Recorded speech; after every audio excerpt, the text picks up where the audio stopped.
चलो class start करें फिर। चलो ऑनलाइन वॉइस क्लियर है क्या? प्री प्लस मेंस बैच है ना। इंग्लिश मीडियम वाले कितने लोग हो? इंग्लिश मीडियम, बाकी हिंदी। ठीक, चले फिर। देखो, पीएससी के बारे में थोड़ा पता है तो होगा।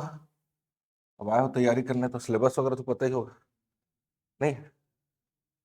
हाँ, थोड़ा बहुत पता है ना। तो देखो, थोड़ा सा मैं बता देता हूँ, फिर हम लोग सीधा पढ़ाई शुरू करेंगे। मैं आप लोगों को छत्तीसगढ़ की क्लास लूंगा, ठीक है? मेरा नाम उमेश कुमार बघेल है, बघेल सर बोलते हैं। तो छत्तीसगढ़ की पूरी क्लास मैं लूंगा आप लोग का। अब देखो, सीजीपीएससी जब आप देंगे, थोड़ा सा मैं आप लोग को 2 मिनट बता दूं, फिर क्लास हम लोग स्टार्ट करेंगे, ठीक है? ये जो आज हम लोग क्लास स्टार्ट करने वाले हैं, ये सीजीपीएससी का प्री के साथ साथ मेंस का बैच है ये, ठीक है? तो आपको क्या करना है, प्री तो पढ़ना ही है, साथ ही साथ मेंस के भी क्वेश्चंस देखने हैं, और साथ ही साथ मेंस का आंसर राइटिंग भी आपको करना है। समझ आ रहा है ना? प्री प्लस मेंस में ऐसा नहीं कि प्री प्री ऊपर ऊपर नहीं पढ़ना है, थोड़ा सा डिप जा करके पढ़ना पड़ेगा, ठीक? अब देखिए, हर साल जो है 26 नवंबर को, अभी आने वाला है क्या, हर साल 26 नवंबर को आपको नोटिफिकेशन मिल जाएगा। अभी 2026 वाला आप लोग प्रीलिम्स देंगे, समझ आ रहा है ना? अभी जो 2026 में जो होगा वो 2025 वाला है, 27 में होगा वो 26 वाला, एक साल पीछे कैलेंडर पीछे चलता है। समझ आ रहा है कि नहीं? समझ आ रहा है, नहीं आ रहा है? तो अभी वाला प्रीलिम्स का तैयारी थोड़ी कर रहे हो आप लोग। हाँ, आप लोग की तैयारी हो रही है 27 वाला, मतलब 2027 में दोगे, 2026 वाला। 14 महीने का कोर्स आप लोगों का है। 14 महीने में आपका पूरा तैयारी कराया जाएगा, प्री प्लस मेंस का पूरा, ठीक है? तब तक आपको टिके रहना है, डेली क्लास आना है। समझ आ रहा है ना? पेशेंस रखते हुए आपको पढ़ाई करनी है, बनेगा? अब देखिए, 26 नवंबर को आपको नोटिफिकेशन आ जाएगा कि कितना पोस्ट है, कितने डिप्टी कलेक्टर डीएसपी, सारा पता चलते जाएगा आपको, ठीक है? तो ये 26 नवंबर को आपको पता चल जाएगा। अब ये पीएससी जब आप देंगे, तो पीएससी जो होता है आपको पता ही होगा, 3 स्टेप्स में एग्जाम लेता है। पहले ये प्रीलिम्स लेगा, फिर आफ्टर देन ये क्या लेगा, मेंस लेगा, फिर क्या होता है, इंटरव्यू होता है, ठीक? तो हर साल जो होता है, जो फैब का सेकेंड वीक होता है, ठीक है, जैसे 11 फरवरी, 12 फरवरी, 13 फरवरी, मतलब सेकेंड वीक में ये आपका प्रीलिम्स का एग्जाम होता है, हर साल फिक्स है ये।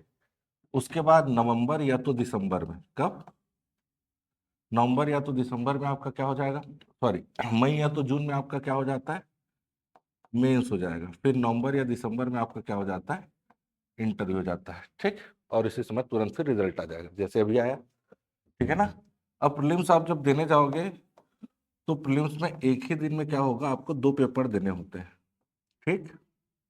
कितने? पहला पेपर जो होगा वो जीएस का होता है, जिसको बोलेंगे जनरल स्टडी।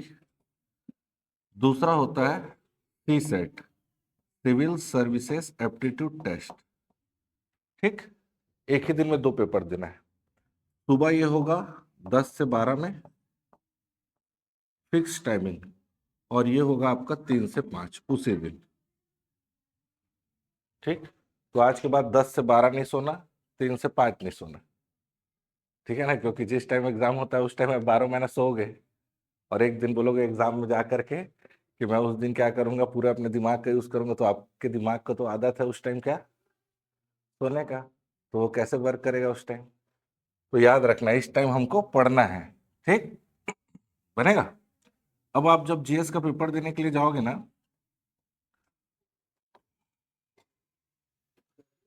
ठीक है, जब जीएस का पेपर आप देने जाओगे ना, तो जीएस का पेपर आपका जो होगा वो 100 क्वेश्चन होगा। कितने क्वेश्चन होंगे?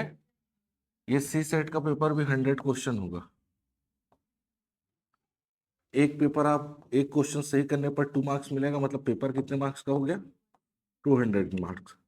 इसमें भी एक क्वेश्चन सही करने पर 2 नंबर, तो मार्क्स कितने हो गए टोटल, 200 मार्क्स का ये भी हो जाएगा, ठीक है?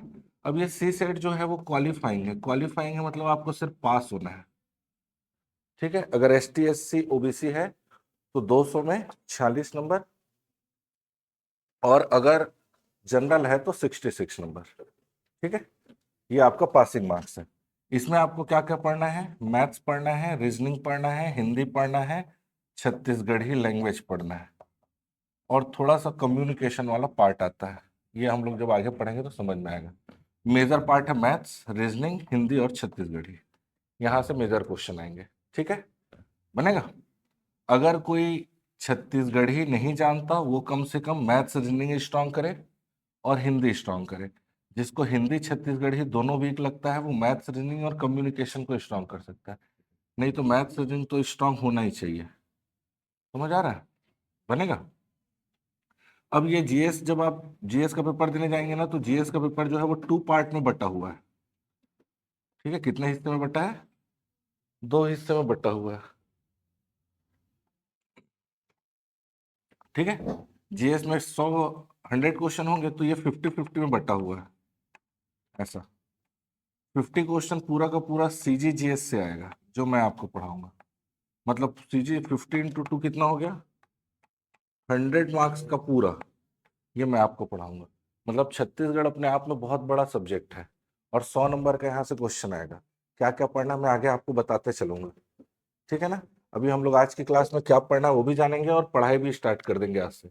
अब आज की क्लास के बाद जो भी आपके पीछे जुड़ते जाएंगे, वो आपसे पीछे रहेंगे। अभी लिखो मत बेटा, है ना?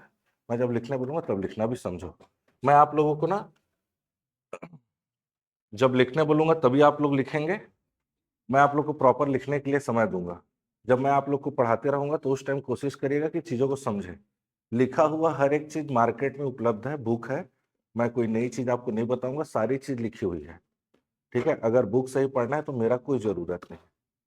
समझ आ रहा है? तो हम लोग क्या करेंगे, बुक से अलग तरीके से पढ़ेंगे, अलग तरीके से नोट्स बनाएंगे, पहले समझेंगे, फिर नोट्स बनाएंगे, और लिखी हुई चीज़ों को फिर रिवाइज करके याद करेंगे। ये अपना काम रहेगा।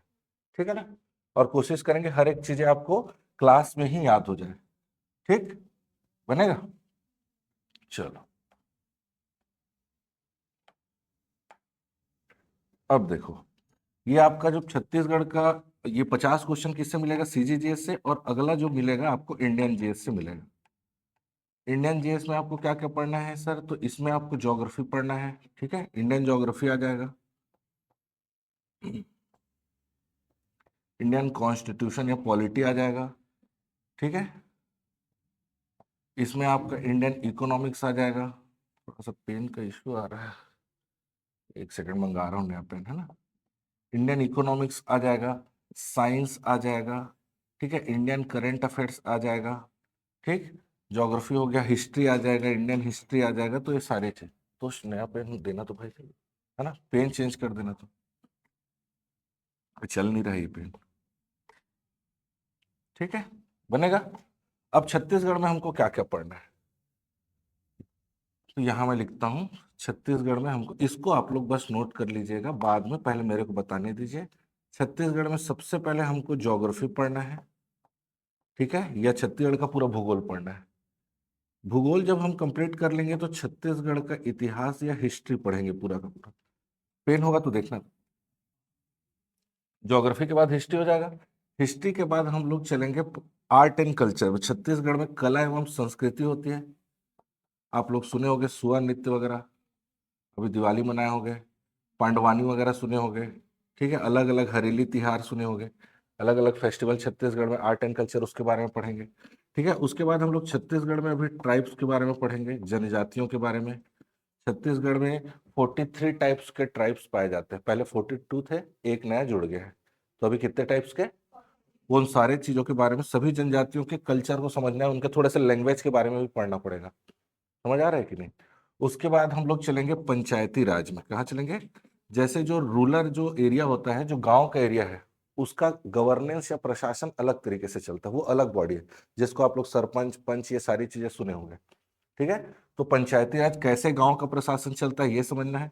उसके बाद हम लोग चलेंगे नगरीय प्रशासन या शहर का प्रशासन। ठीक है, जिसको बोलेंगे आपका नगरीय निकाय बोला जाता है।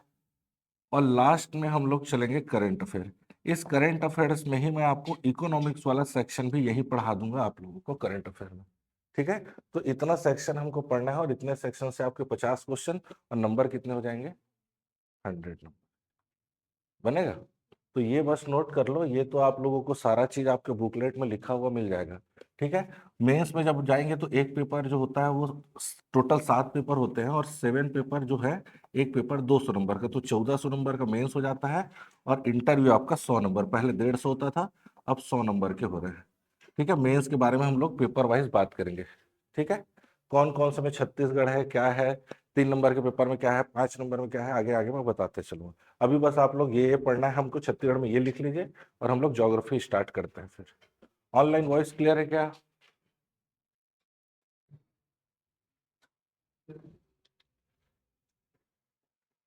समझ आएगा, बन जाएगा ना? आप लोग को क्या करना है कल से, ठीक है, जिन लोग भी रेगुलर आप लोग अटेंड करने वाले हैं, आपके पास 3 कॉपी होनी चाहिए। ठीक है, पहले लिख लो फिर मैं बता रहा हूँ।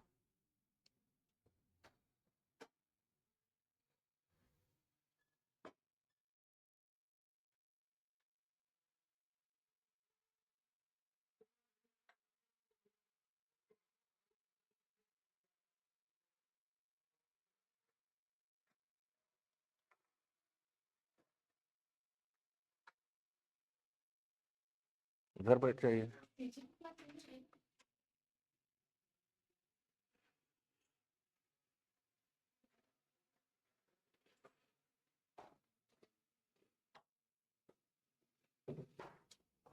बन जाएगा, हिंदी में तो लिख लेंगे। भूगोल है, इतिहास है, कला एवं संस्कृति है, फिर जनजाति है, पंचायती राज है, नगरीय निकाय है, और करंट अफेयर्स या समसामयिक घटनाक्रम।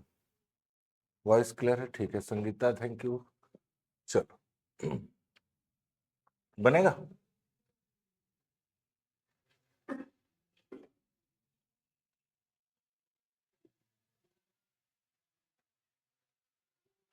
देखो 3 तरीके से आप लोग कॉपी बनाएंगे। आप लोग का फेयर कॉपी रहेगा 3, छत्तीसगढ़ का 3 आप लोग कॉपी बनाएंगे। ठीक है, पहला कॉपी आपका रहेगा पूरा का पूरा ब्लैंक कॉपी, कोरी कॉपी। ठीक, जो कि आपका पूरा का पूरा ज्योग्राफी रहेगा, और वो जो ज्योग्राफी रहेगा पूरा का पूरा मैप वाइज रहेगा। हम लोग थ्योरी कम, मैप वाइज मैं आपको ज्यादा पढ़ाऊंगा।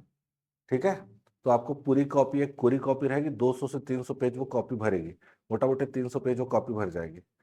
ठीक है, उसी के साथ साथ आपको पैरेलल में आपको मेंस की कॉपी, आप मार्केट में जाएंगे मेंस की कॉपी पूछेंगे, वो मेंस की कॉपी आपको दे देगा। ठीक है, यहाँ नीचे भी हो सकता है होगा, तो नीचे से भी आप देख लीजिएगा। मेंस जैसा अभी पहले क्या होता था कि लैंडस्केप मोड पे क्वेश्चन आंसर शीट दिया जाता था, अब वो पोर्ट्रेट फॉर्म पे हो गया है। ठीक है, तो मार्केट में पुराना कॉपी नहीं लेना है मेंस का, नए पैटर्न वाली कॉपी लेना है, जो अभी नया पैटर्न इस बार चेंज किया गया है। ठीक है, तो ध्यान से यहाँ पूछ करके ही लेंगे, मार्केट में जा करके नया ही बोलना, अभी लेटेस्ट वाला ही चाहिए बोलना। तो हम क्या करेंगे, जैसे जैसे मैं आप लोग को पढ़ाते जाऊंगा, मेंस के क्वेश्चंस हम लोग लिखते भी चलेंगे। कुछ क्वेश्चंस मैं यहाँ पूरा बताते चलूंगा थ्योरी पे, कोशिश करिएगा घर पे आप जा करके उसको लिखें और दूसरे दिन मेरे को आके चेक करें। अगर डेली मैं नहीं कर पाऊंगा तो एटलीस्ट हर फ्राइडे आप लोग जमा करेंगे, या हर सैटरडे, और मंडे को वो कॉपी आपको वापस मिल जाएगी चेक होकर। समझ आ रहा है? पिछले जितने भी मेंस के पेपर में जितने भी छत्तीसगढ़ से संबंधित क्वेश्चन आए रिलेटेड, सारे क्वेश्चन मैं यही आपको सॉल्व करवा दूंगा पूरा। कुछ आपको करने की जरूरत नहीं है, बस आप उसको अच्छे से लर्न करिए। उसका एक आपको शॉर्ट नोट्स बनाना पड़ेगा, मतलब फ्लो चार्ट जैसे मैं आपको बताऊंगा कैसे बनाना है उसको। ठीक है ना? एक आपका फेयर कॉपी हो गया, एक मेंस वाली कॉपी हो गई, एक शॉर्ट नोट्स वाली अलग कॉपी, जिसमें वो सारे क्वेश्चंस के आंसर रहेंगे जो आप लोगों को आसानी से याद नहीं हो रहा है। समझ आ रहा है? जो याद हो रहा है उसको बार बार लिखने का टाइम वेस्ट करने की जरूरत नहीं है। ऐसे टॉपिक्स को उसमें नोट करना है जो आपको टफ लग रहा है, लेंदी लग रहा है, समझ नहीं आ रहा है, या बार बार उसको पढ़ना पड़ रहा है, जल्दी याद नहीं हो रहा है, तो सिर्फ वही उस कॉपी में सिर्फ वही रहेगा जो आपको टफ लगता है। समझ आ रहा है? बाकी क्योंकि हमको जब एग्जाम में हम जाएंगे तो ये 200-300 पेज ना पढ़ करके इसको एक बार पढ़ेंगे, जो चीजें याद है वो याद है, जो नहीं याद है उसको हमारे पास अलग से नोट्स रहेगा, 2-3 बार उसको हम ज्यादा रिवाइज करेंगे। तो आज अगर तैयारी करेंगे तो बाद में एग्जाम के टाइम आपको मेहनत कम करना पड़ेगा, नहीं तो आपको मेहनत ज्यादा लगेगा। ठीक, बाकी आपकी मर्जी है, चले आगे। चले शुरू करें तो फिर। तो चलो, अभी लिखना वगैरह कुछ नहीं करना है। मैं जब पढ़ा रहा हूं तो आप आराम से पढ़िए, समझिए। ठीक, कुछ भी समझ नहीं आए तुरंत थोड़ा सा टोक देना, सर एक बार वापस से बताइए, मैं वापस बताऊंगा, 10 बार पूछोगे 10 बार बताऊंगा। जब मैं पूरा पढ़ा लूंगा तब आपको मैं बोलूंगा लिखने के लिए, फिर आप लिखिएगा। मान लो कुछ चीज छूट गया यहाँ, टेंशन मत लेना, ये वीडियो आपको आपके ऐप पे मिल जाएगा। ठीक है, जो मैं लिखूंगा वो भी मिलेगा, साथ में वीडियो भी मिलेगा, तो घर जा करके भी आप लिख सकते हैं। जिसको यहाँ नहीं लिखते बन रहा तो भी कोई दिक्कत नहीं। ठीक है, तो अभी जब मैं पढ़ा रहा हूँ तो थोड़ा सा पढ़िएगा। चले आगे। तो आज एकदम बेसिक क्लास है। सबसे पहले आपको हम ज्योग्राफी शुरू कर रहे हैं, भूगोल शुरू कर रहे हैं। ठीक है, बनेगा ना। भूगोल जिसका क्लियर रहेगा उसी को इतिहास और बाकी चीजें पढ़ने में आसानी जाएगा। ठीक है ना। तो मैं स्टार्ट कर दे रहा हूँ पढ़ाना। अब जिन लोग कल आएंगे वो आप लोगों से पीछे रहेंगे, अब उन लोग को देखेंगे हम। ठीक है, लिखने विखने काम मत करो, सिर्फ ध्यान दो। सबसे पहला क्वेश्चन, तो छत्तीसगढ़ जो है एक अलग राज्य कब बना, अलग स्टेट कब बना, ये मेरे को बताओ। 1 नवंबर सन 2000। ठीक, 1 नवंबर 2000। याद करते चलना है ना। अगर क्लास के लास्ट में अगर मान लो थोड़ा सा आप लोगों को लगेगा कि थोड़ा लेंदी हो रहा है सर, तो भी मेरे को बताना। ठीक है ना। लिखो मत भाई, थोड़ा इधर सुन लो, फिर लिखना आराम से। मैं लिखने का पूरा समय दूंगा, टेंशन मत लो। ठीक है, याद करो, याद यहाँ दिमाग में डालना ज्यादा जरूरी है। छत्तीसगढ़ राज्य कब बनेगा? 1 नवंबर सन 2000 को। ये छत्तीसगढ़ जो 1 नवंबर 2000 को जब एक नया राज्य बना, नया स्टेट बना, तो ये भारत देश का 26 नंबर का ये स्टेट बना। कौन सा नंबर का? 26वां नंबर का ये राज्य बनेगा। मतलब इसके पहले 25 राज्य और बन चुके थे। ठीक, बनेगा। अब ये क्वेश्चन बार बार पीएससी और व्यापम पूछ रहा है कि जिस साल छत्तीसगढ़ एक राज्य बना, मतलब कब की बात? 2000। उसी साल छत्तीसगढ़ के साथ साथ और कौन कौन से राज्य बने? क्वेश्चन समझ आया? जिस साल छत्तीसगढ़ एक अलग राज्य बना, उसी साल छत्तीसगढ़ के साथ साथ और कौन कौन से राज्य बने। तो आपको क्या करना है, कोड याद रखना है, CUJ। क्या याद रखना है? CUJ याद रखना है। C से बनेगा छत्तीसगढ़, U से बनेगा उत्तराखंड, और J से बनेगा आपका झारखंड। बनेगा। अब ये बना कब? 1 नवंबर को। तीनों के तीनों बनेंगे नवंबर सन 2000 में। तीनों का तीनों कब बनेगा? नवंबर 2000। छत्तीसगढ़ बना 1 नवंबर को, उत्तराखंड बनेगा, और 15 को कौन सा बन जाएगा? तो 1 9 15 CUJ, छत्तीसगढ़ उत्तराखंड और झारखंड। 1 9 15 CUJ, छत्तीसगढ़ उत्तराखंड और झारखंड। छत्तीसगढ़ 26वां, तो 27वां कौन सा? 28वां कौन सा बनेगा? छत्तीसगढ़ अलग होगा किससे सर? तो MP से। उत्तराखंड अलग होगा किससे सर? उत्तर प्रदेश से। और बिहार से अलग हो जाएगा। बनेगा, याद रखना है। अब आपको चलना है 2 नवंबर। ठीक है, 2014। 2014 में आपका भारत देश का 29वां राज्य बन जाएगा। ठीक है, ये बनेगा आपका तेलंगाना स्टेट बनेगा। और ये तेलंगाना स्टेट आपका अलग हो जाएगा किससे? आंध्र प्रदेश। मतलब ये है कि 2014 तक भारत देश में कितने राज्य हो जाएंगे भाई? 29 राज्य हो जाएंगे। बनेगा।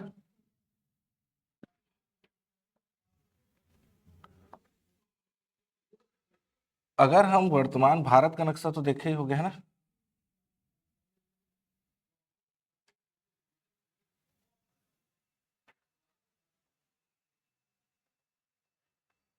ये भारत का नक्शा है। अगर हम बात करें, अब देखिए 2014 के बाद आ जाना है 2019 में। कहा ना? 2019 में। डेट याद करते चलना। पहले मैं 1 9 15 CUJ, छत्तीसगढ़ उत्तराखंड और झारखंड। उसके बाद 2014 आ गया, तेलंगाना अलग हो गया किससे? आंध्र प्रदेश से। फिर आ जाएंगे 2019 में। ये जो आपको देखिए, ये वाला जो एरिया, ये जम्मू कश्मीर स्टेट हुआ करता था पहले। कब तक? 2019 तक, 2019 तक। जम्मू कश्मीर एक अलग राज्य था, ठीक है, और यहाँ आर्टिकल 370 लगा था, मालूम होगा थोड़ा बहुत, अगर और नहीं पता तो हम लोग आगे देखेंगे। आर्टिकल 370 ये कहता है कि जम्मू कश्मीर एक स्पेशल स्टेट है, विशेष राज्य है, ठीक है, यहाँ का अलग एक कॉन्स्टिट्यूशन होगा, यहाँ की अलग अपना फ्लैग होगा, ठीक है, भारत देश के कोई दूसरे राज्य में रहने वाले लोग यहाँ जा करके नहीं रह सकते, यहाँ जा करके नौकरी नहीं कर सकते, यहाँ शादी ब्याह किसी तरीके से संबंध स्थापित नहीं कर सकते। कौन बोल रहा है? आर्टिकल 370, क्योंकि जम्मू कश्मीर एक स्पेशल स्टेट है, विशेष राज्य है, ठीक। 2019 में बीजेपी गवर्नमेंट ने इसको क्या किया, खत्म कर दिया, और जम्मू कश्मीर जो एक स्टेट था उसको दो यूटीज या दो केंद्र शासित प्रदेश में बांट दिया, ये जम्मू एंड कश्मीर हो गया और ये लद्दाख हो गया। तो अब 29 राज्य से एक राज्य गायब। तो एट प्रेजेंट भारत देश में कितने स्टेट और 8 केंद्र शासित प्रदेश है, 8 यूटीज है। केंद्र शासित प्रदेश जहां केंद्र का डायरेक्ट शासन हो, कॉन्स्टिट्यूशन में और अच्छे से पढ़ेंगे। और राज्य कितने हैं एट प्रेजेंट? 28 बनेगा। याद हुआ यहां तक? कोई दिक्कत तो बताओ, ठीक है ना। अभी 28 राज्य कौन कौन से है सर? 8 केंद्र शासित प्रदेश कौन कौन से है, इसको कल मैं बताऊंगा। वैसे इंडियन ज्योग्राफी वाले सर और भी बताएंगे, ठीक है। ये सारा चीज जो छत्तीसगढ़ में बहुत सारी चीजें मैं भी पढ़ाऊंगा, और इंडियन ज्योग्राफी वाले सर जो है वो भी आपको बताएंगे, तो 2 बार हो जाएगा रिवाइज आपका, बनेगा। चलो आगे, यहां तक कोई दिक्कत? अब देखो, अब हमको, मैं 4 डेट लिख रहा हूं, ये 4 डेट आपको आज के बाद जीवन में कभी भूलना नहीं है, ठीक। कौन सा डेट? सबसे पहले क्या लिखा मैं? 1861, 1905,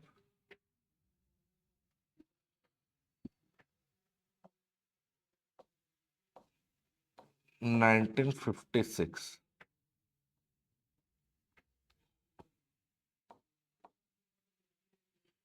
तो ये 3 डेट अब आपको कभी नहीं भूलना है। 4 डेट कौन कौन सा भाई?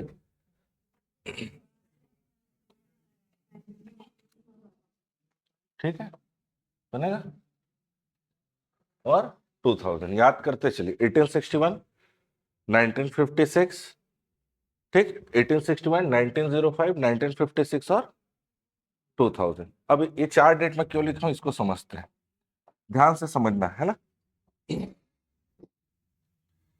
देखिए 1861 जब है तो हमारा जो भारत देश है, इस भारत देश में पहली बार सन 1600 के आसपास, 1600 एडी के आसपास अंग्रेज लोग भारत आ गए थे। समझ आ रहा है? ईस्ट इंडिया कंपनी नाम सुने होंगे, उसका पूरा नाम था merchant of India for trading in east India company, उसका पूरा नाम था। आप लोग ईस्ट इंडिया कंपनी जान रहे होंगे, ठीक है, शॉर्ट में नाम है वो। तो वो कंपनी पहली आई व्यापार करने। धीरे धीरे जब व्यापार कर रही थी, तो जैसे कि मान लो 1 रुपया उन लोग रेवेन्यू जनरेट किए, एक एग्जाम्पल बता रहा हूँ, तो उस 1 रुपए का 95 पैसा यहाँ के राजाओं को देना पड़ता था एज अ टैक्स, कर के रूप में, और 5 पैसा उनको प्रॉफिट होता था। समझ रहे हो कितना? 1 रुपए में 95%, समझ लीजिए। समझ आ रहा है कि नहीं? लेकिन सन 1717, 1717 का डेट आपको नहीं भूलना है आज के बाद। कब का डेट? 1717। इसमें एक फर्रुख सियर नाम का एक राजा हुआ करता। कौन? फर्रुख सियर, ठीक। ये राजा क्या है, इसको गले में एक बीमारी थी, इसका गला एकदम ऐसा फूल गया था। तो ये जा करके वैद वैद, बहुत सारे वैद वैद इधर उधर भारत देश में, सारे वैद के पास सारे वैदों को बुलाया और इलाज पानी करवाया, ठीक ही नहीं हुआ। तो उस समय इसको ये पता चला कि ब्रिटेन से कोई डॉक्टर आया है, डॉक्टर हैमिल्टन नाम है उसका। क्या नाम? वो आया है कहाँ? भारत में। अब इसको पता चला, और लालच में तुरंत उसको अपने दरबार में बुलाया। अब दिखाया, देखो यार पूरा हर जगह घूम के आ गया, ठीक ही नहीं हो रहा है, कुछ करिए आप, बोले। समझ आ रहा है कि नहीं? तो फिर वो क्या किया हैमिल्टन, देखा रे तो पानी भरा है, सुई निकाला, लगाया, पानी खींचा, तुरंत ठीक 5 मिनट में। इसको ऐसा लगा तो मेरा जान बचा लिए, भगवान मेरे लिए आया टाइप का, मैं तो अब तक मरने वाला हूँ ये सोच रहा था। समझ आ रहा है? उसको ऐसा लगा कि भगवान आके मेरे को बचा रहा, बोलो क्या चाहिए तुमको, बोले। तो ये अंग्रेज लोग होशियार, बोले हमको जितना कर देना पड़ता है, अब जब हम व्यापार कर रहे हैं तो हमको बहुत सारा टैक्स लग जा रहा है, तो हमको कर मुक्त टैक्स फ्री बिजनेस या टैक्स फ्री व्यापार करने, कर मुक्त व्यापार करने का हमको अधिकार दिया है। जाओ ठीक है बोल देता है, और उन लोग फिर टैक्स फ्री हो गया। पूरा का पूरा अब 1 रुपया किसके जेब में जा रहा है? अंग्रेजों के जेब में जाने लगा। अब धीरे धीरे धीरे धीरे धीरे धीरे सन 1764 1757, पहले सन 1757, ठीक है, उसके बाद आ जाएगा सन 1764। सन 1757 में बैटल ऑफ प्लासी, प्लासी का युद्ध। अंग्रेज लोगों के पास पैसा इतना ज्यादा हो गया, राजा लोग के पास पैसा कम हो गया। तो जिसके पास ज्यादा पैसा वो क्या सोचेगा,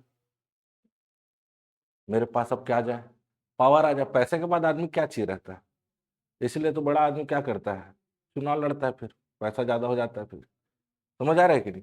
अब अंग्रेज लोग क्या करने लगे, अब हमको पावर चाहिए, तो राजा और अंग्रेजों के बीच युद्ध हो, पहली बार कहा प्लासी में, राजा लोग हारे। फिर सन 1764 बक्सर बैटल ऑफ प्लासी में फिर हार गए, और इस तरीके से पूरा भारत देश गुलाम हो गया किसके, अंग्रेजों के।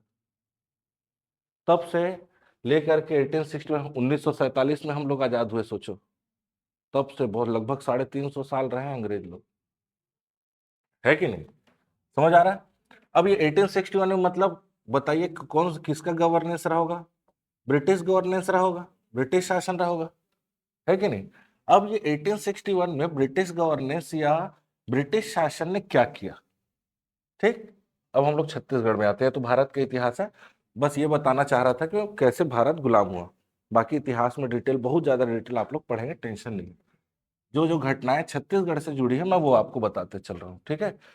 जो जो घटनाएं संविधान से रिलेटेड होगी, भूगोल से रिलेटेड होगी, ठीक है, इकोनॉमिक्स से रिलेटेड होगी, यह कॉन्स्टिट्यूशन जहां से भी रिलेटेड होगी, वो सारी चीजें छत्तीसगढ़ से जो रिलेट होगी वो मैं आपको बताते चलूँ। बाकी आप लोग जब वहां पढ़ेंगे ना तो और अच्छे से समझ में आएगा, ठीक है। चलिए वो भी करते रहे, इधर देखते भी रहे। अब ब्रिटिश गवर्नमेंट ने क्या किया, ठीक है, ध्यान से देखते चलना। इन लोगों ने क्या किया, भारत देश में मैप को स्पेशली ध्यान देना है। बुक्स में बहुत सारा, मैं लगभग 1000 मैप अभी बनाऊंगा क्लास में। कितने? लगभग 1000 मैप हम लोग बनाएंगे। तो मैप बनाने से भागना नहीं है, इसीलिए कोरी कॉपी चाहिए। जब आप लोग बुक पढ़ेंगे तो पूरी की पूरी उसमें थ्योरी लिखी होगी, थ्योरी लंबे समय तक अपन याद नहीं रख सकते, ठीक है, इसलिए मैप के थ्रू हमको सारी चीजें याद रख बन जाएगा। देखो, अब ये भारत देश की अगर बात करें तो आज हमारा छत्तीसगढ़ का नक्शा तो देखे होगे ना,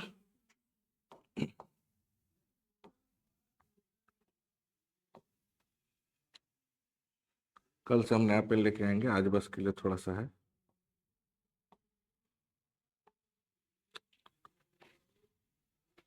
तो ये आपका छत्तीसगढ़ हो गया,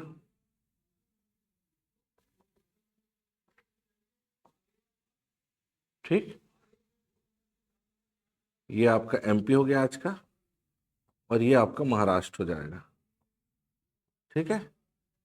ये आज के समय का मैं मैप बनाया हूं। आज 28 राज्य है ना, 28 में से छत्तीसगढ़ एक है, ये मध्य प्रदेश एक है, और ये महाराष्ट्र, ठीक।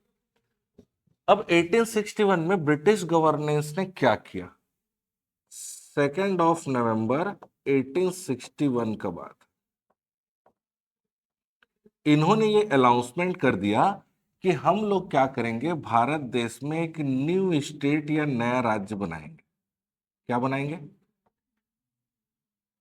नया राज्य बनाने की हम घोषणा करते हैं। कौन घोषणा कर दिया? अंग्रेज लोग। कहा? भारत। अब देखते चलना कि उस समय इन्होंने जो नया राज्य बनाया उसका नक्शा कैसे था। ये मैं आज का नक्शा बनाया हूं। आज छत्तीसगढ़ का नक्शा ऐसा है, मध्य प्रदेश ऐसा है, महाराष्ट्र ऐसा है, ठीक है ना? समझ आ रहा है? तो देखते चलना मैं जो बना रहा हूं उसको। उन्होंने क्या किया कि छत्तीसगढ़ का ऊपरी हिस्सा छोड़ दिया जाए। कहाँ का हिस्सा छोड़ना है? ऊपरी हिस्सा छोड़ देना है, प्लस छत्तीसगढ़ का नीचे वाला हिस्सा, प्लस, ठीक है, ये आपका संबलपुर है इधर उड़ीसा का, वो वाला हिस्सा, प्लस ये मध्य प्रदेश का हिस्सा, ये जो ग्रीन कलर मैंने बनाया है ऊपर वाला हिस्सा छोड़ के, छत्तीसगढ़ का पूरा हिस्सा नीचे वाला, और ये संबलपुर वाला उड़ीसा, आज जो उड़ीसा में है वो संबलपुर का हिस्सा पहले छत्तीसगढ़ का हिस्सा था। ठीक है, तो ये मध्य प्रदेश प्लस छत्तीसगढ़ प्लस उड़ीसा का संबलपुर वाला हिस्सा, ये तीनों एरिया को मिला करके उन्होंने एक नया राज्य बनाया, नाम रखा इसका मध्य प्रांत। क्या नाम रखा? सेंट्रल प्रोविंसेस बोलते थे इंग्लिश में। क्या बोलते थे? Central province. ठीक, बनेगा। कब की बात कर रहे हैं? फिर कुछ सालों के बाद उन्होंने क्या किया, ठीक है, ये महाराष्ट्र वाला ये वाला एरिया, इसको बरार बोलते थे, इसमें इसको मध्य प्रांत में इसको जोड़ दिया, और ये मध्य प्रांत प्लस ये मध्य प्रांत एवं बरार हो गया। क्या हो जाएगा? या सेंट्रल प्रोविंस एंड बरार कहते हैं। ठीक है, सबसे पहले 1861 में क्या किया उन्होंने, देखो, छत्तीसगढ़ का हिस्सा प्लस एमपी का हिस्सा प्लस संबलपुर वाला इलाका, ये सब मिलके क्या बन गया? मध्य प्रांत बनेगा। ठीक है, अभी हम लोग अब मध्य प्रांत, अभी बरार नहीं बना है, पहले हम लोग मध्य प्रांत वाला समझते हैं, फिर ये बरार, बरार बाद में जुड़ेगा। ये वाला एरिया जो है ये बरार वाला इलाका, जो आज क्या है? महाराष्ट्र है। ठीक है ना? समझ आ रहा है कि नहीं? याद रखना। तो 1861 में उन्होंने क्या किया, सबसे पहले क्या बोल दिया कि भैया हम क्या बनाएंगे, एक नया स्टेट बनाने वाले हैं। उस नए स्टेट का नाम क्या रख दिया? सेंट्रल प्रोविंस, मध्य प्रांत रख दिया। उस मध्य प्रांत में मध्य प्रदेश का एरिया, छत्तीसगढ़ के एरिया, थोड़ा सा उड़ीसा का संबलपुर वाला इलाका जोड़ करके मध्य प्रांत एक राज्य बना देगा। कुछ समय के बाद, ठीक है, बरार जुड़ेगा, अभी नहीं जुड़ा है। ठीक है, तो अभी मैं सिर्फ क्या बात बता रहा हूँ, मध्य प्रांत, बाद में मध्य प्रांत में बरार हो जाएगा। अभी हम लोग सिर्फ मध्य प्रांत की बात समझ रहे हैं। अब ये वाला हिस्सा, जो ऊपर वाला हिस्सा जो है, ठीक है, जो ऊपर वाला हिस्सा है, ये वाला हिस्सा, ठीक है, छत्तीसगढ़ का हिस्सा ऊपर, उसके बाद झारखंड का हिस्सा, फिर आ जाएंगे बिहार का हिस्सा, फिर आ जाएंगे वेस्ट बंगाल का हिस्सा। ठीक है, फिर आज का पूरा बांग्लादेश वाला इलाका, प्लस थोड़ा उड़ीसा का हिस्सा। सोचो कितना बड़ा इलाका हो गया। कौन कौन सा स्टेट बोला मैं आज का? छत्तीसगढ़, झारखंड, बिहार, पश्चिम बंगाल, उड़ीसा, ठीक है, प्लस आज का पूरा बांग्लादेश। ये पूरा का पूरा भारत देश का एक राज्य हुआ करता। इसको बंगाल प्रेसिडेंसी या बंगाल प्रांत बोलते थे। क्या बोलते थे? तो ऊपर वाला छत्तीसगढ़ के एरिया बंगाल प्रांत में, ये वाला हिस्सा मध्य प्रांत में, और ये वाला हिस्सा भी बरार है। ठीक है, बनेगा? बन जाएगा ना? समझ में आ रहा है कि नहीं? मैप से ऊपर छत्तीसगढ़ का हिस्सा रेड वाला वो बंगाल प्रांत में आएगा, मध्य प्रदेश प्लस छत्तीसगढ़ प्लस संबलपुर वाले इलाका मध्य प्रांत है, और ये आपका बरार है। बाद में ये तीनों एरिया मिल करके मध्य प्रांत प्लस बरार एक नया स्टेट बनेगा। अभी जो है सिर्फ मध्य प्रांत इधर एक अलग राज्य है, बंगाल प्रांत एक अलग राज्य है। बन जाएगा ना? अब देखो, ये 1861 की बात है। उसके बाद ये बंगाल प्रांत को भी जोड़ लिए रहो।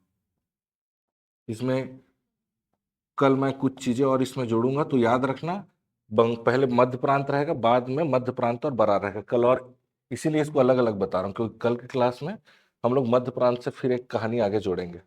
ठीक है ना? बनेगा? इससे एक नई कहानी और आगे जुड़ेगी। अभी मैं जो बताने जा रहा हूँ उसको समझना। मध्य प्रांत 1861 वाला डेट समझ आया कि नहीं? ठीक है, एक सेकंड, थोड़ा सा इसको छोटा कर देता हूँ, वीडियो में क्लियर नहीं आ रहा है। ठीक है, तो 1861 में अगर बोला जाए, क्वेश्चन पूछा है पीएससी कि 1861 में छत्तीसगढ़ कौन से राज्य का पार्ट था, कौन से राज्य का हिस्सा था? तो मध्य प्रांत लेना, पहला ही ऑप्शन मध्य प्रदेश है। मध्य प्रदेश तो बना नहीं है, समझ आ रहा है ना? तो मध्य प्रांत आंसर लेना है, ना कि मध्य प्रदेश। पहला ही ऑप्शन मध्य प्रदेश दिया है, फट मध्य प्रदेश लगा देता है आदमी। समझ आ रहा है ना? इसीलिए पहले में दिया है वो। तो ध्यान से, 1861 पूछा है तो मध्य प्रांत का हिस्सा है। ठीक है, और हर एक राज्य का एक कैपिटल होता है। राजधानी होता है ना, तो ये पूरा का पूरा राजधानी जो है नागपुर था पहले। कौन सा था? नागपुर से गवर्नेंस चलता था, जब मध्य प्रांत में बरार बन जाएगा फिर। ठीक है, बनेगा। अब देखो, अब आ जाओ 1905 में। ठीक है, अभी मैं आपको क्या बताया कि छत्तीसगढ़ का नक्शा ऐसा है, देखो।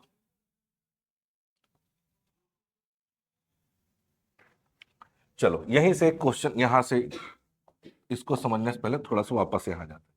अभी मैं आपको बताया नया स्टेट बना दिया किन लोगों ने? अंग्रेजों ने, ठीक है ना। अगर वर्तमान में, अगर एट प्रेजेंट अगर बात करूं, थोड़ा सा वापस हम लोग चलेंगे, तो हमारा जो गवर्नेंस है, एडमिनिस्ट्रेशन या प्रशासनिक इकाई अगर बोला जाए, तो सबसे ऊपर हम देश को रखते हैं। ठीक है, अब ये इतना बड़ा इलाका है भारत देश का, ठीक है, इतना बड़े एरिया में कोई अकेला व्यक्ति पूरे भारत देश को चला सकता है क्या, संभाल सकता है क्या? नहीं। तो गवर्नेंस में, प्रशासन में उसकी सहायता के लिए इसको हमने छोटा छोटे हिस्से में बांट दिया। क्या बोल दिया उसको? स्टेट या राज्य बोल दिया। राज्य को फिर हम छोटे हिस्से में बांट दिए, क्या बोल दिए? संभाग या डिवीजन बोल देंगे। डिवीजन को फिर हम छोटे हिस्से में बांट देंगे, जिला बोल देंगे। जिले या डिस्ट्रिक्ट, जिले को फिर हम छोटे हिस्से में बांटेंगे, तहसील बोलेंगे। तहसील को फिर छोटे हिस्से में बांटेंगे, ब्लॉक या विकास खंड बोलेंगे। विकास खंड को फिर हम छोटे हिस्से में काटेंगे, ग्राम बोल देंगे। तो प्रशासन की सबसे छोटी इकाई ग्राम, और सबसे बड़ी इकाई। एट प्रेजेंट की बात कर रहा हूँ, एट प्रेजेंट की बात कर, अभी वर्तमान 2025 की बात कर रहा हूँ। लेकिन पहले ऐसा नहीं था, समझ आ रहा है? तो पहले क्या था सर? तो ये देखो, अंग्रेज लोगों ने सबसे पहले क्या बनाया? स्टेट बनाया, ठीक है। और उसी 1861 में ही उन्होंने ये भी अनाउंसमेंट कर दिया कि ये जो छत्तीसगढ़ वाला इलाका है, क्या ये वाला जो इलाका है छत्तीसगढ़ के इलाके, ये वाला, ठीक है, ये वाला जो इलाका है बनेगा, इस वाले इलाके में क्या बोल रहे हैं? 3 ठो नया जिला बनाएंगे, 3 नए डिस्ट्रिक्ट बनाएंगे बोल रहे हैं। क्या बनाएंगे?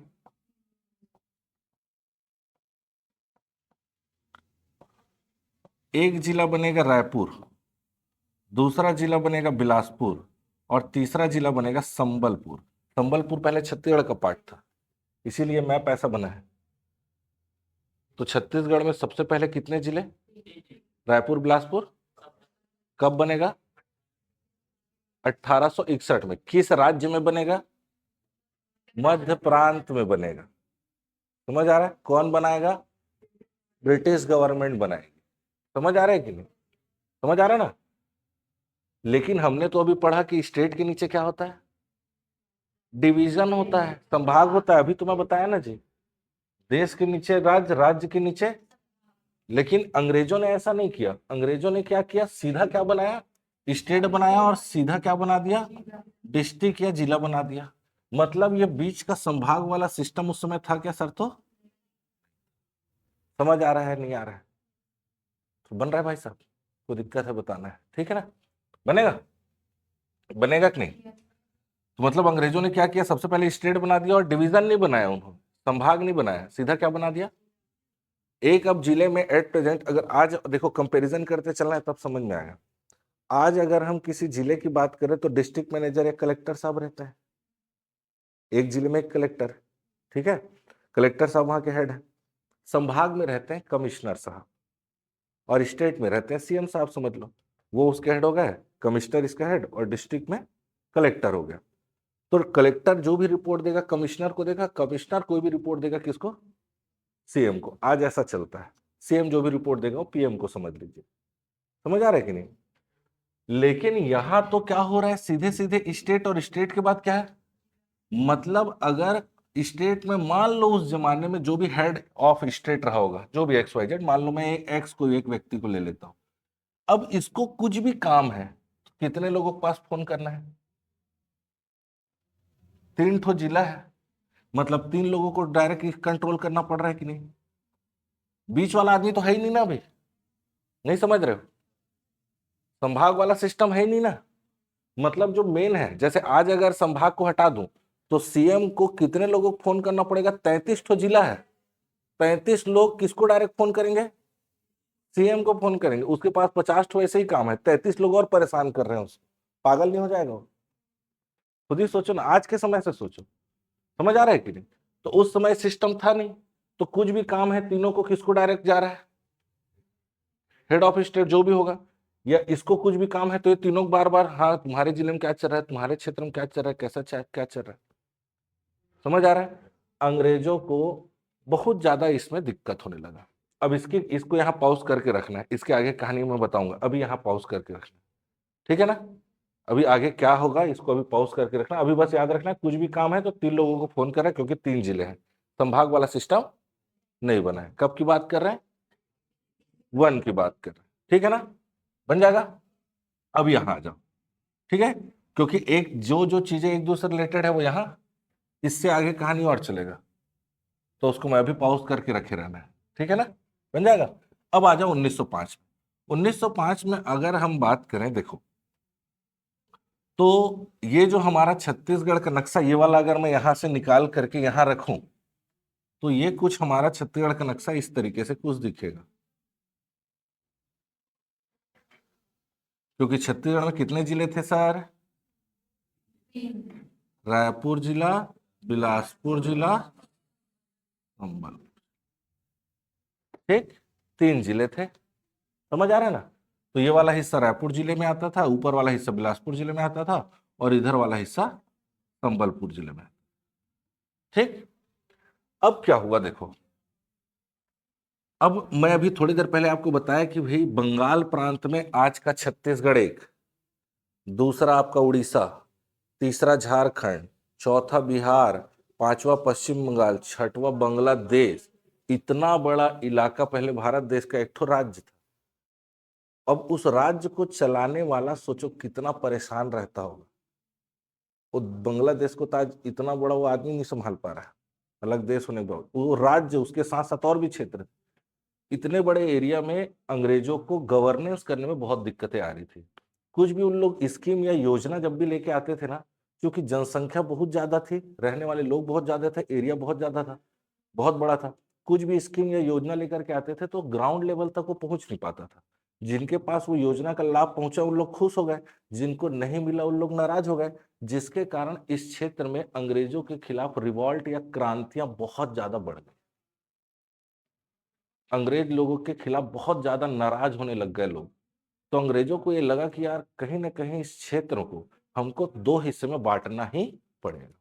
साथ ही साथ अंग्रेजों का ये भी मोटिव था, जब आप इतिहास पढ़ेंगे तो, कि इस क्षेत्र में हिंदू और मुसलमान की संख्या थी अलग अलग। इस क्षेत्र में आज बांग्लादेशी मुसलमान है, आप लोग को पता होगा, है कि नहीं, और इधर हिंदू वाले लोग हैं।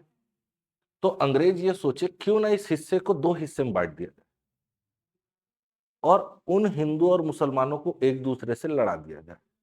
इन लोग आपस में लड़ते रहेंगे और हम लोग के तक कोई भी चीजें पहुंचेंगी नहीं, ना हम लोग के ऊपर कोई भी उंगली नहीं उठेगा। ये भी एक मोटिव था इस क्षेत्र को 2 हिस्से में बांटने का। अब मान लो ये एक क्लास है, अब इस क्लास को पंखा अगर चालू करना है तो कर लेना है ना, गर्मी लग रहा होगा तो, ठीक। अब इस क्लास को मेरे को 2 हिस्से में बांटना है, तो मैं क्या करूंगा भैया, कुछ आधार रखूंगा बेस, भाई एक काम करो, लड़के अलग हो जाओ, लड़कियां अलग हो जाओ, या ग्रेजुएट आगे आ जाओ, अंडर ग्रेजुएट, कुछ भी एक बेस रखूंगा। समझ आ रहा है कि नहीं। अब अंग्रेजों को बंगाल को 2 हिस्से में बांटना था, तो अंग्रेजों ने क्या किया, इस बंगाल को विभाजन करने के लिए, डिवाइडेशन ऑफ बंगाल, बंगाल को विभाजन या डिवाइडेशन करने के लिए, ठीक है ना, इन्होंने बेस बनाया लैंग्वेज को, किसको, लैंग्वेज को, भाषा को। समझ आ रहा है। इन्होंने ये बोला कि ऐसा क्षेत्र जहां हिंदी बोल रहे हैं, क्या, ऐसे क्षेत्रों को एक जगह रखो, और हिंदी के अलावा कुछ भी अन्य भाषा बोल रहे हैं उसको, डायरेक्ट अगर हिंदी और उर्दू बोल देते तो पता चल जाता हिंदू मुसलमान को लड़ा रहे हैं। वैसे भी ज्यादा मेजोरिटी हिंदी और ज्यादा मेजोरिटी उर्दू की थी, समझ आ रहा है। तो उर्दू की जगह लोग क्या बोल दिए, अदर बोल दिए, हिंदी वाले अलग हो जाओ, और हिंदी के अलावा कुछ भी बोल रहे हैं वो लोग अलग में चले जाओ। समझ आ रहा है। अब बात आ गई इस वाले इलाके की, छत्तीसगढ़ वाले इलाके की। तो छत्तीसगढ़ के इलाके की जब बात आई तो ये देखा गया कि ये जो रायपुर और बिलासपुर में तो हिंदी बोल रहे हैं, क्या बोल रहे हैं, लेकिन संबलपुर में उड़िया बोल रहे हैं, क्या बोल रहे हैं, उड़िया बोल रहे हैं। समझ आ रहा है कि नहीं। इसीलिए संबलपुर को छत्तीसगढ़ से अलग कर दिया गया। किससे अलग कर दिया गया? क्यों? किस बेस पे? लैंग्वेज पे बेसिस, भाषा के आधार। समझ आ रहा है कि नहीं? संबलपुर के अंतर्गत आने वाले 5 इलाके, संबलपुर एक जिला था, इस जिले के अंदर आते थे 5 इलाके, पटना, सोनपुर, रायखोल, बामरा, कालाहांडी। पटना, सोनपुर, रायखोल, बामरा और ये 5 इलाके जो आते थे किसके अंडर पे? और ये सारे जगह में क्या बोला जा रहा है? उड़िया बोला जा रहा है, उड़िया बोला जा रहा है, इसलिए किससे अलग कर दिया गया? लेकिन रायपुर बिलासपुर में तो इसलिए एक साथ रख दिए। और ये 5 इलाकों को हमने बंगाल को दे दिया। किसको दे दिया? बंगाल प्रांत। 5 इलाका दिए तो 5 इलाका ले लेते हैं भाई। समझ आ रहा है? और बंगाल प्रांत की 5 रियासतें, 5 प्रिंसली स्टेट्स। प्रिंसली स्टेट क्या होता है सर? आगे बता रहा हूं, ठीक है। अंग्रेज लोग 2 तरीके से गवर्नेंस करते थे। अपना जो क्षेत्र है उसको 2 हिस्से में बांटते थे अंग्रेज लोग। एक ऐसा क्षेत्र जहां वो डायरेक्ट गवर्नेंस भी करेंगे, टैक्स भी खुद ही वसूलेंगे, खुद ही वहां लैंड ऑर्डर जो भी नियम कानून बनाना है खुद ही करेंगे और खुद ही टैक्स वसूलेंगे। तो ऐसे क्षेत्र को उन लोग बोलते थे क्या? ब्रिटिश प्रांत। क्या बोलते थे? British presidency. लेकिन ऐसा इलाका जहां गवर्नेंस तो वहां के किसी एक राजा को दे देंगे, टैक्स खुद वसूल, पैसा कभी दूसरे को नहीं देंगे। समझ आ रहा ना? एक काम करो यार, लोड भी बहुत ज्यादा है, वहां की जनता राजा को ज्यादा पसंद कर रही है। अगर ब्रिटिश कोई व्यक्ति जा रहा है वहां टैक्स मांगने, तो हम तो राजा को देंगे, तुमको क्यों देंगे भाई, ऐसा बोल रहे हैं।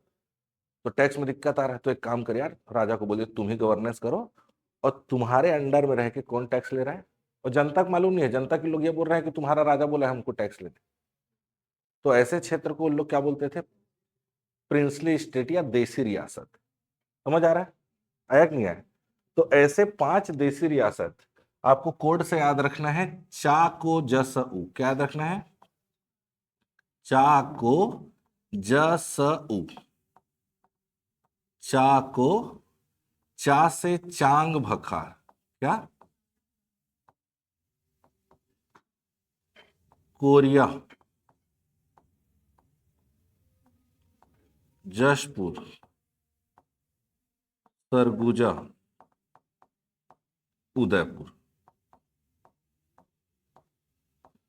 और ये यही वाला क्षेत्र है, ऊपर वाला हिस्सा। हम लोग जब आगे डिस्ट्रिक्ट वाला चीज में एक एक जिला जब पढ़ाऊंगा ना, तो एक एक जगह के बारे में बताऊंगा, एक एक जगह के बारे में, आप टेंशन मत लो, ठीक है। चांग बखार, कोरिया, जसपुर, सरगुजा, उदयपुर। चांग बखार, कोरिया, जसपुर, सरगुजा, उदयपुर। चाको जसउ। चांग बखार, कोरिया, जसपुर, सरगुजा और उदयपुर हमने बंगाल से ले लिए, और बंगाल को बदले में क्या दे दिया? पूर, रायखोल, बामरा और।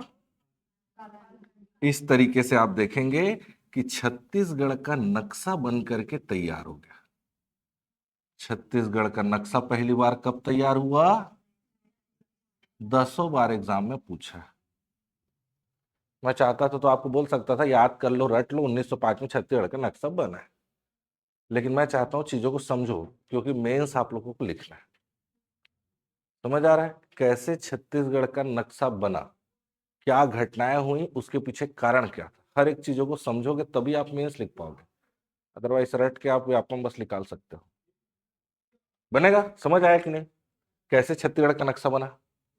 अब 1905 में छत्तीसगढ़ का नक्शा बन गया। अब ध्यान से सुनना, अब आगे हम लोग आने वाले हैं 1956 में। अब ये 1905 वाले में कोई दिक्कत है तो पूछ लो, नहीं तो फिर मैं आगे चलूं। कैसे छत्तीसगढ़ का नक्शा बना समझ आया? क्या कारण था? लैंग्वेज के बेसिस पे, ठीक है। बंगाल को विभाजन कर रहे थे, तो बंगाल का विभाजन का फायदा छत्तीसगढ़ को मिल गया। पहली बार छत्तीसगढ़ का नक्शा बन करके तैयार हो गया, मतलब जमीन पे, कि मतलब अगर मान लो मेरे को घर बनाना है, ठीक है, तो पहले मेरे को जमीन खरीदना पड़ेगा, तो जमीन मेरे को पता चल गया इतना जमीन है, अब उस जमीन में घर बनाऊंगा ना, तो घर बनाने के बाद फिर मेरे को नक्शे की जरूरत पड़ेगा। तो पहले जमीन खरीद लिया, तो जमीन हमारे हिस्से में आ गया, ये पता चल गया कि छत्तीसगढ़ का नक्शा है। 1918 में, 1918 में कब, ये डेट को भी याद रखना, 1918 में पहली बार सुंदरलाल शर्मा जी, क्या नाम, पहली बार छत्तीसगढ़ का नक्शा खींच करके बताया, पहली बार पेन कॉपी में ड्रॉ किया, किन्होंने, ऐसे याद रखना है, सुंदरलाल शर्मा ने छत्तीसगढ़ का सुंदर से नक्शा बनाया। ठीक है, याद रहेगा।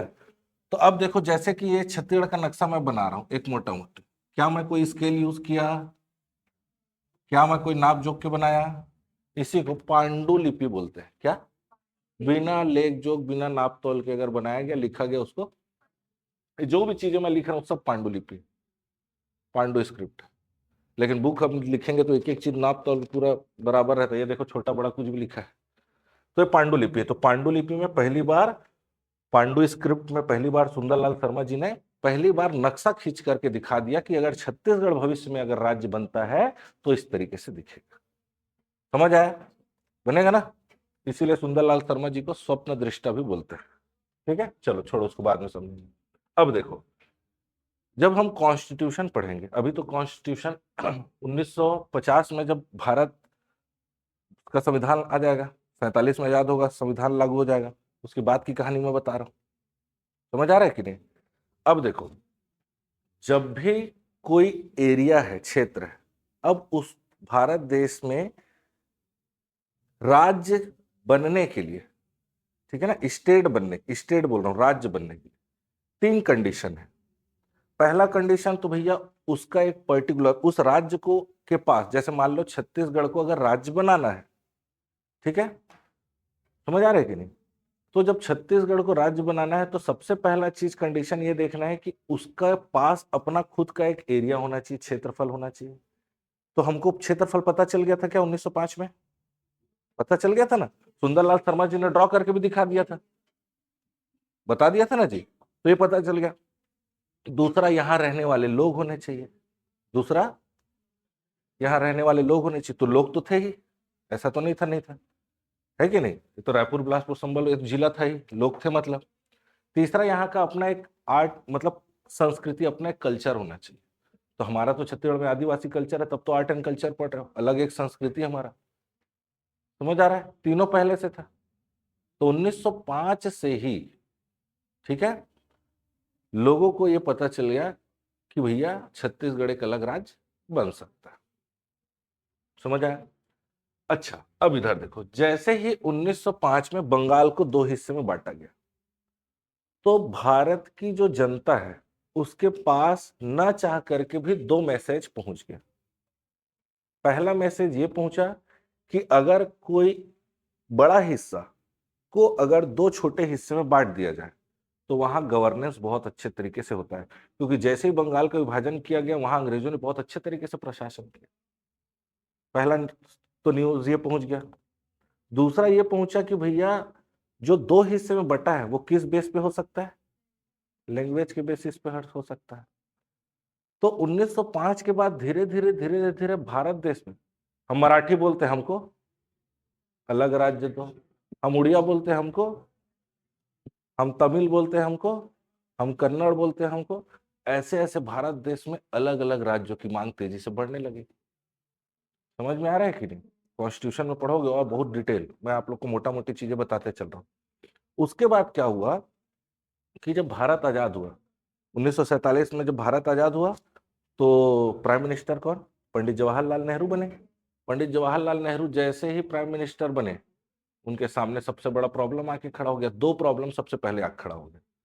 पहला प्रॉब्लम ये कि अंग्रेज लोग भारत देश को इतना ज्यादा लूट के गए कि भारत देश के लोगों के पास खाने के लिए कुछ नहीं था, सोचो। समझ आ रहा।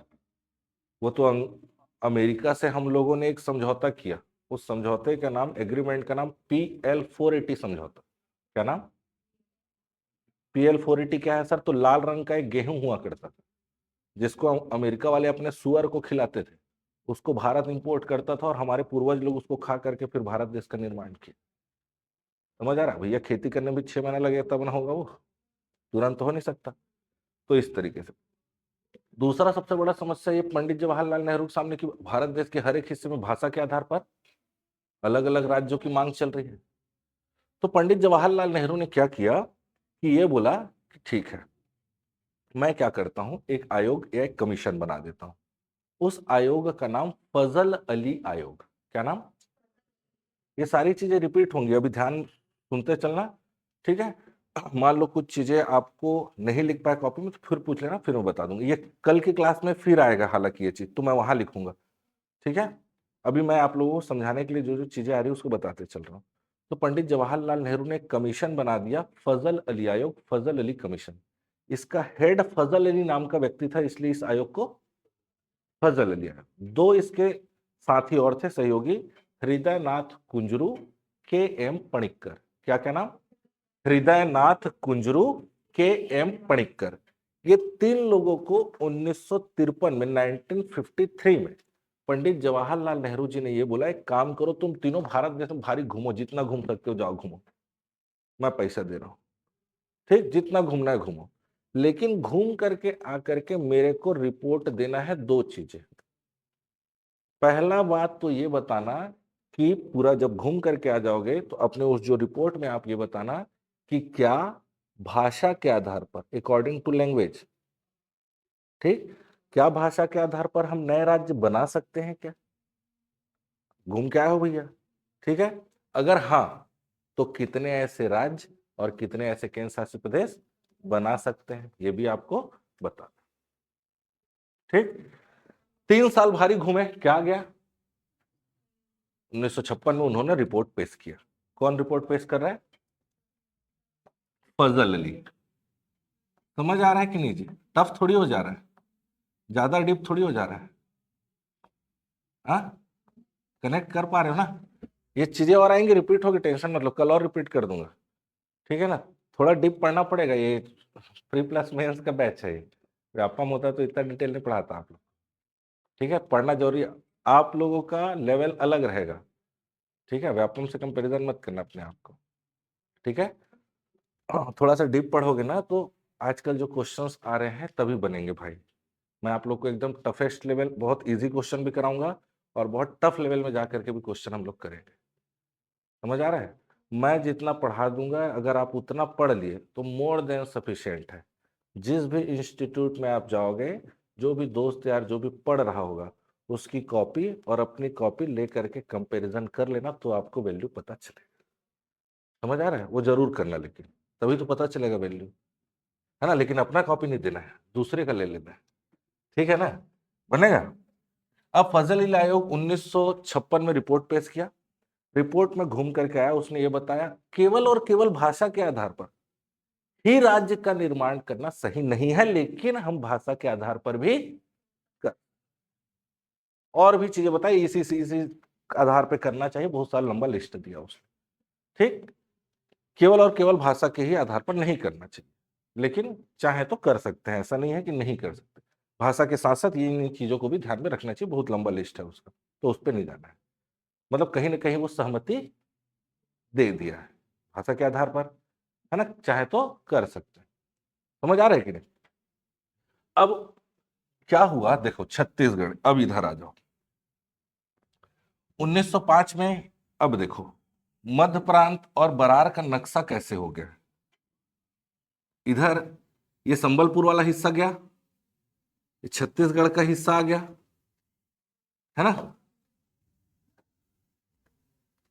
देखो छत्तीसगढ़ का नक्शा बन गया है, छत्तीसगढ़ का हिस्सा प्लस एमपी का हिस्सा प्लस ये महाराष्ट्र, ये जो मैं पहले बनाया था ना, जो आज का जो छत्तीसगढ़ बनाया था, आज का मध्य प्रदेश, आज का महाराष्ट्र, वो तीनों राज्य मिल करके पहले एक राज्य, पहले एक राज्य थे, समझ लो। कब की बात कर रहे हैं?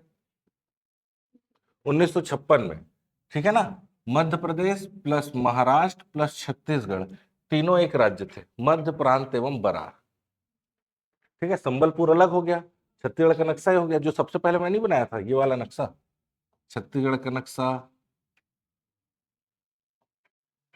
फिर ये मध्य प्रदेश का नक्शा और ये महाराष्ट्र का हिस्सा, ठीक। ये तीनों मिलकर के एक राज्य थे। जब मध्य प्रांत एवं बरार की बारी आई कि अब इसको कितने हिस्से में बांट सकते हैं, क्योंकि भाषा के आधार पर नया राज्य बनाया जा सकता है, बोला ना, बना सकते, केवल भाषा के आधार पर नहीं, लेकिन चाहे तो बना सकते हैं। तो अब देखा गया भैया कि यहाँ बरार वाले इलाके में तो भारी मराठी बोल रहे हैं। क्या बोल रहे हैं? चलो भैया क्या बना दो, भाषा के आधार पर बन गया नया राज्य, बन गया। कब बना सर? किससे अलग हो रहा है सर? एवं बरार से, मध्य प्रांत एवं, कब अलग हो रहा है? ये मध्य प्रदेश में क्या बोलते हैं और आप लोग क्या बोलते हो? छत्तीसगढ़ी बोलते हो। मैं क्या बोल रहा हूँ? नहीं, छत्तीसगढ़ी में पढ़ावत रहते हो यहाँ। अभी हंस दोगे, ये दे, समझ आ रहा है कि नहीं? हम लोग भी क्या बोल रहे हैं? छत्तीसगढ़ी बोलने में शर्माते हो, दिक्कत ये है। तो कहाँ से नया राज्य मिलेगा? तुम लोग तो दोनों क्या बोल रहे हो रे? एक काम करो, दोनों को एक साथ क्या कर दो, कायदे से छत्तीसगढ़ को एक अलग राज्य बन जाना। लेकिन क्यों नहीं बना? आज से बोलना है छत्तीसगढ़ी, समझ में आते हैं? हाँ, समझ आ रहा है? 1956 की कहानी ऐसा है, मतलब 3 राज्य न हो करके छत्तीसगढ़ अब किस राज्य का हिस्सा है? मध्य प्रदेश। मध्य प्रांत मत चिपका दे, 1956 में अब प्रदेश का हिस्सा। समझ आ रहा है कि नहीं? ठीक है, तो मध्य प्रांत एवं बरार से कितने राज्य बनेंगे? मध्य प्रदेश और महाराष्ट्र बनेगा 1956 में। समझ आया? अब आ जाते हैं 2000 में। कहा जाते हैं सर? 2000। ठीक है, अटल बिहारी वाजपेयी जी जो थे, ठीक है, late Atal Bihari Vajpayee ji prime minister के लिए खड़ा हुए।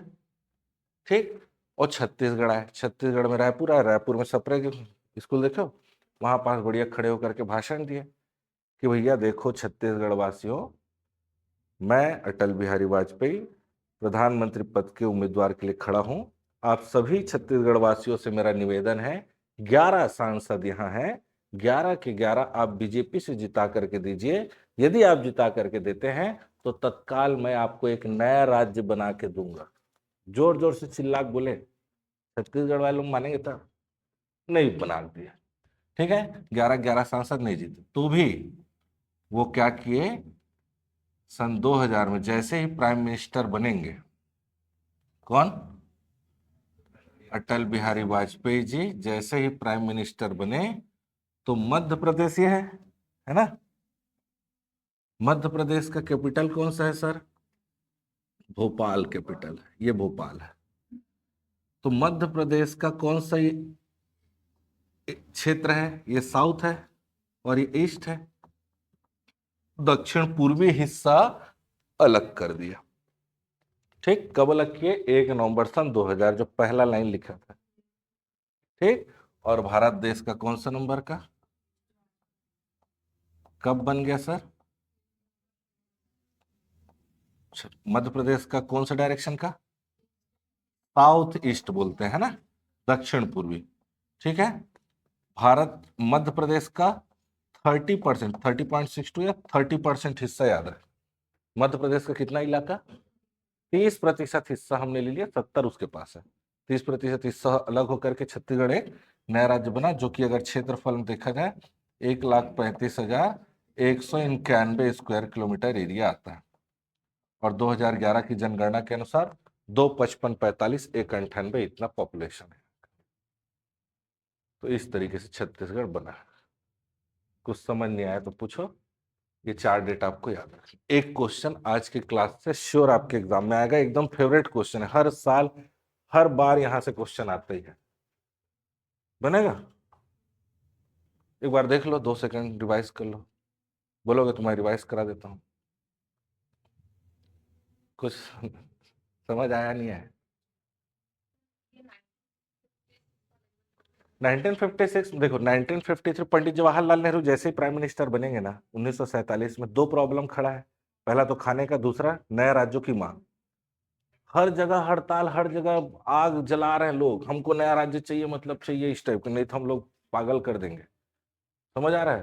तो मजबूरी में उनको एक आयोग बनाना पड़ा, फजल अली आयोग, क्योंकि फजल अली उसके हेड थे, इसलिए फजल अली, हृदयनाथ कुंजरू, के एम पडिक्कर। कल लिख दूंगा मैं, कल की क्लास में फिर आएगा ये, ठीक है ना। आयोग बनेगा, आयोग बनने के बाद क्या होगा, रिपोर्ट पेश करेंगे 1956 में, क्या भाषा के आधार पर बन सकता है क्या, तो केवल भाषा नहीं बोले, लेकिन भाषा के आधार पर भी बना सकते हैं। तो देखा गया महाराष्ट्र में तो क्या बोल रहे हैं, इसलिए नया राज्य बन गया, लेकिन हम लोग मध्य प्रदेश और छत्तीसगढ़ में हिंदी चल रहा है भाई। आज भी छत्तीसगढ़ी कहाँ चल रहा है, लोग बताओ ना। राज आज भी छत्तीसगढ़ी एक बोली है, भाषा नहीं है ना, आपको बता देता हूँ। जब तक भारत के संविधान के 8वीं अनुसूची में जब तक किसी भी बोली का नाम वहां न लिखा जाए, तब तक वो भाषा नहीं बनता है। बोली और भाषा में क्या डिफरेंस है सर? बोली में जैसे मैं बोल रहा हूं, मेरे छत्तीसगढ़ी बोलना है, मैं पढ़ावत हूं, कैसे लिखूंगा सर उसको? मैं पढ़ावत, ये तो मैं हिंदी लिख रहा हूं, ये तो क्या है, क ख ग देवनागरी लिपि है। तो मेरे पास शब्दों के अनुसार मेरा व्याकरण तो है, व्याकरण जरूरी है और लिपि जरूरी, व्याकरण तो है। अभी मराठी में लिखोगे तो कोई है मराठी वाला लिखोगे तो पढ़ नहीं पाएंगे हम लोग, अलग अक्षर बनता है उसका। उड़ीसा का अक्षर देखना, तो नेट में सर्च करो, उड़िया में देखना, पढ़ नहीं, उनके पास अलग लिपि है, लेकिन हमारे पास लिपि नहीं है। लेकिन हम राजभाषा आयोग बनाए हैं अभी, ठीक है। छत्तीसगढ़ राजभाषा आयोग का काम यही है कि भारत के 8वीं अनुसूची में इस छत्तीसगढ़ी का नाम को जुड़वाएं। प्रयास चल रहा है, देखो कब तक होता है। तो हाँ बोलो।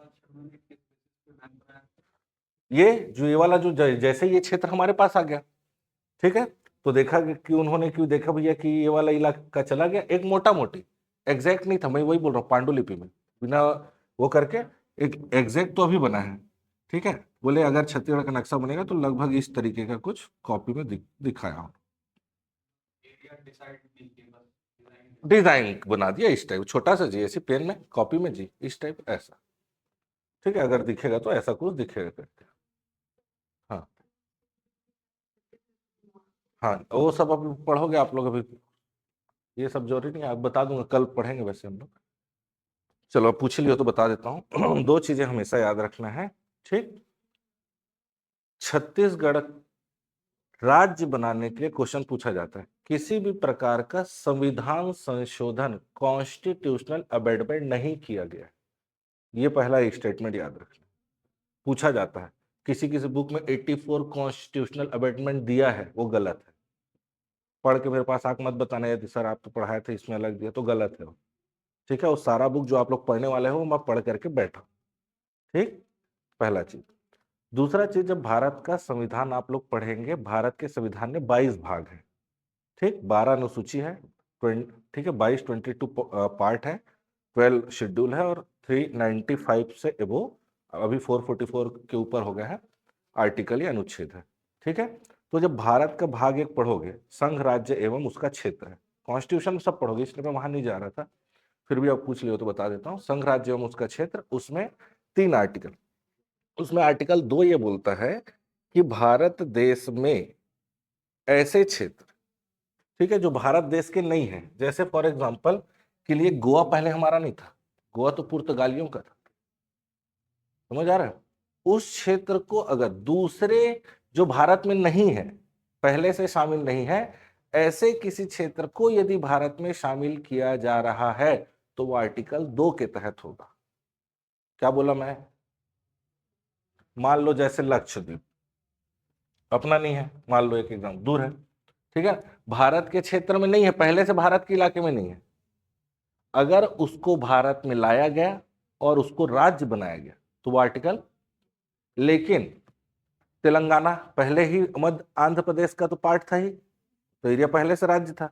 अगर पहले से ही बने हुए राज्य के किसी हिस्से को काट करके यदि नया राज्य बनाया जा रहा है तो आर्टिकल 3 के तहत, तो छत्तीसगढ़ फिर 3 के तहत होगा। समझ आ रहा है क्या बोला मैं? नहीं आया समझ? पहले से राज्य है, तेलंगाना पहले, आंध्र प्रदेश पहले से राज्य था, उस राज्य के किसी हिस्से को काट दिए और नया राज्य बना दिया, तो 3, 2 से दूसरे को लेंगे, 3 से अपने को नया बनाएंगे, ऐसा याद रखें। अमेंडमेंट नहीं कहलाएगा, वो तो संविधान संशोधन नहीं है वो, हटाना, देखो उसमें बहुत सारे, उसको आर्टिकल 370 हटाना मामूली बात नहीं था। आप जा करके अगर ये है ना, तो आर्टिकल 370 का लूप होल, उसके उसके बारे में एक वो पूरा वीडियो बना हुआ है, उसको आपको देखना पड़ेगा, इसको मैं आपको समझा नहीं पाऊंगा।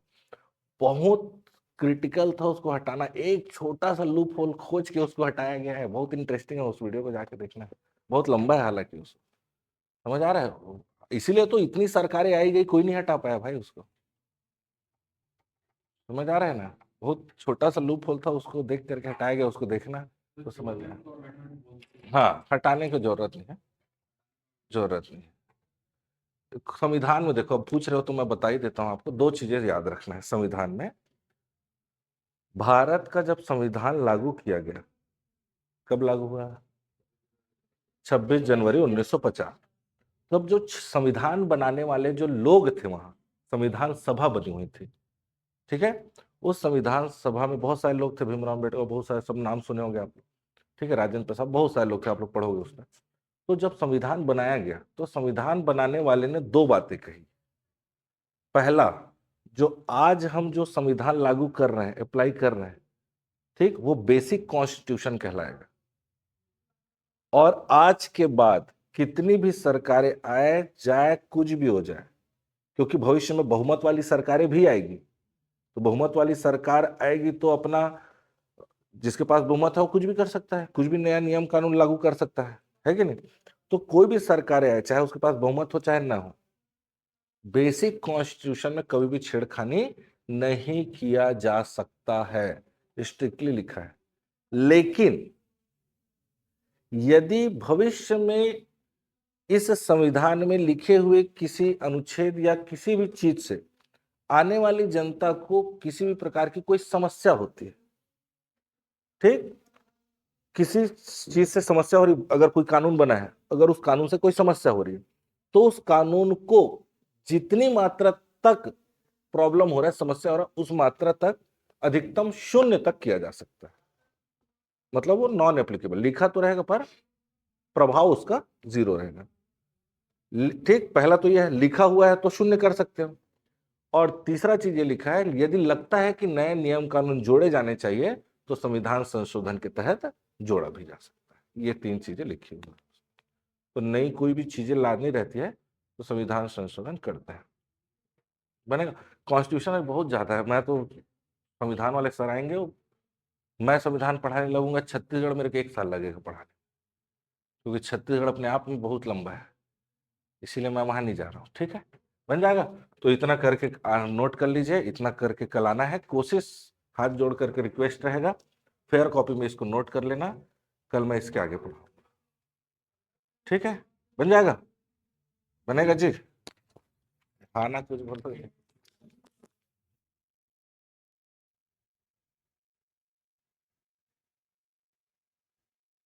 बात कर लीजिएगा। ऑनलाइन बताओ, कोई दिक्कत है तो पूछ सकते हो, फिर आगे चलेंगे। ये समझ में आ रहा है? चांग बखार, कोरिया, जसपुर, सरगुजा, उदयपुर। मैप वगैरह थोड़ा सा बढ़िया 4-5 कलरफुल पेन लेकर के सिस्टम से पूरा अच्छे से साफ सुथरा सुंदर बनाना है, क्योंकि जितना साफ सुथरा सुंदर कॉपी रहेगा तो आपको उसको पढ़ने का इच्छा ज्यादा करेगा। कचरा जैसे बनाओगे तो खुद नहीं पढ़ने की इच्छा करेगी। सेकंड स्लाइड में आना है, यहाँ यहाँ वाले, हाँ बोल रहे हो? ठीक है, ऑनलाइन